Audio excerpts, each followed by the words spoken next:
Oui, bonjour. Bon, je me nomme Alioune Mara. Je suis l'administrateur délégué des zones économiques spéciales à l'APIX. Alors, l'objet de ma présence, aujourd'hui, il y a une délégation belge qui est venue au Sénégal, une mission économique belge qui est venue au Sénégal pour voir les possibilités d'investir au Sénégal. Alors, qui dit investir au Sénégal donc a besoin de la présence de l'APIX, qui est l'agence de promotion des investissements au Sénégal.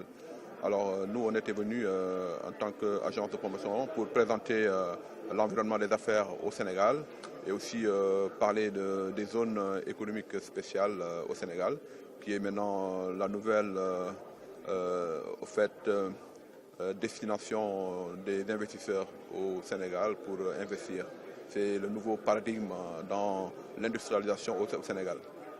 Les résultats attendus, c'est d'attirer le maximum d'entreprises belges au Sénégal, surtout dans le domaine de l'industrie, aussi bien l'industrie agroalimentaire, les technologies de l'information et de la communication, dans le domaine de l'électronique, dans le domaine du tourisme, dans les services médicaux, entre autres.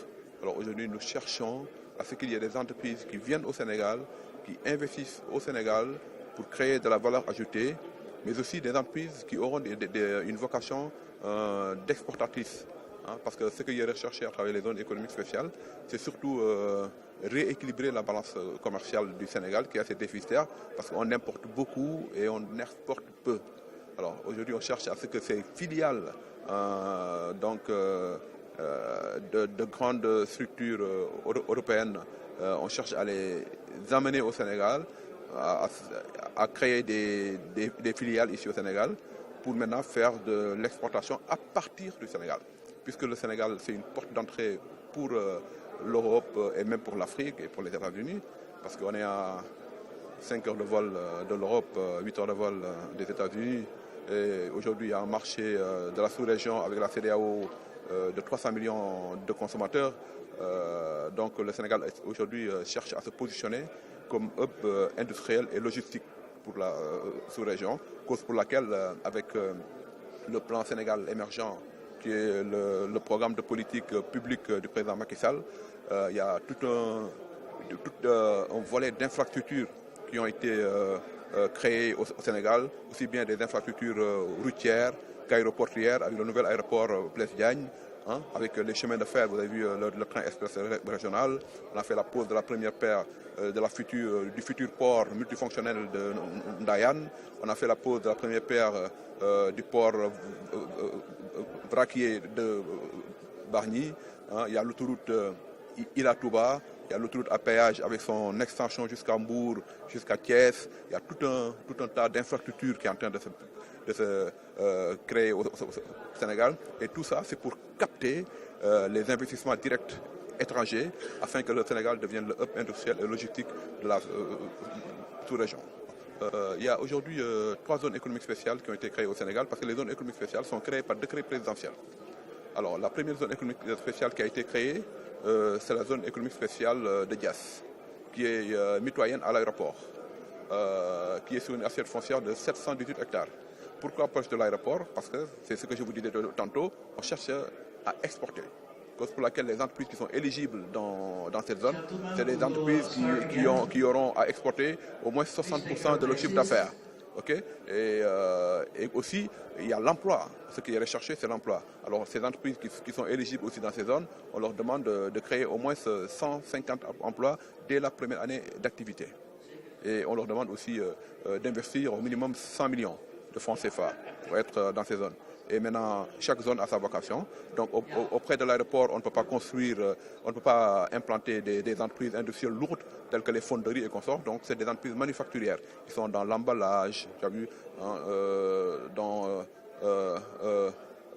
peut-être, on dira l'emballage, les technologies de l'information et de la communication, dans l'électronique, dans le montage. Les montages de voitures, d'automobiles, dans les services médicaux, tout ça. Des entreprises au fait non polluantes qui sont éligibles dans la zone aéroportuaire. Alors ça, c'est la première zone économique spéciale. de Diass. Hein. Et la deuxième zone économique spéciale, c'est celle de Diamniadio, hein, qui se trouve au niveau du pôle urbain de Diamniadio. Et cette zone économique spéciale est sur 53 hectares. Et il y a une première phase de 13 hectares qui a été construite par l'État même, hein, du Sénégal. Et pour le moment, il y a 3 hangars de 10 000 m² qui sont déjà construits et un hangar de 5 000 m², plus un bâtiment administratif pour accueillir tous les services administratifs tels que les banques, le guichet unique d'abord de l'APIX, les banques, les compagnies d'assurance, les entreprises informatiques de support et tout ça. Hein. Donc cette zone économique spéciale aussi a démarré, donc les entreprises sont en train de s'y déployer. Peut-être les premières entreprises à fonctionner correctement, ce sera peut-être au mois de juillet. Parce qu'installer une entreprise, ce n'est pas une chose facile, hein, le temps de monter donc toute la technologie. Et la troisième zone économique spéciale, dont le décret est sorti au mois de novembre, paradoxalement, c'est la dernière, mais c'est celle qui a commencé le premier ses activités en tant que telle.